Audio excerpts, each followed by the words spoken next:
Very soon a performance at the White House, but does anyone still believe in Gaethia?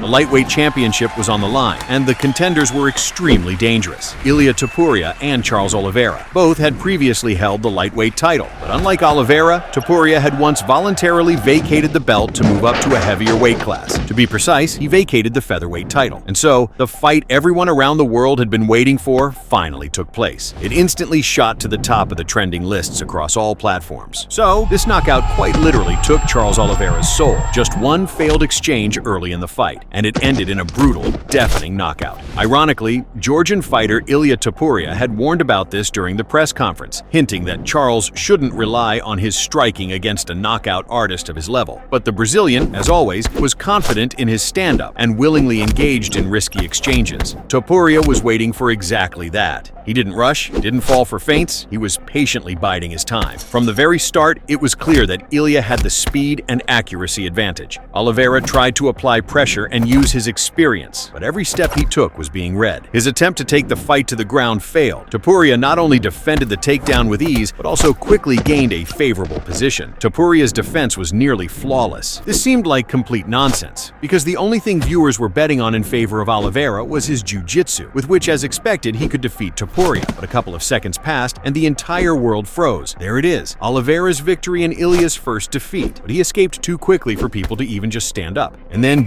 Bronx decided to lie down and rest for a bit. Topuria understood that going there was literally a loss, and Charles, having rested a little, got up as if nothing had happened at the referee's request. So he got back to his feet, and that's when it all began, or rather, ended. The fight was headed toward an early finish. Charles tried to close the distance, clinch, and find some advantage in close quarters, but even there, he was stonewalled. And then, midway through the first round, just one moment, one misstep. For some reason, Oliveira believed he was in a good enough position to start pressing forward. Despite the counters coming his way, he decided the time had come to take over. As Oliveira tried to rush in, Topuria launched a lightning-fast counter right hook straight to the jaw. Oliveira's body shut down instantly. He collapsed like a sack of bricks, completely unable to defend himself. The punch was so powerful and precise that the follow-up shots felt unnecessary. The fight was already over. A true act of sportsmanship came at the very end, when Oliveira, with tears in his eyes, congratulated Topuria, without a hint of regret, sarcasm, or any attempt to blame it on luck. Even the crowd froze for a second, still processing what they had just witnessed.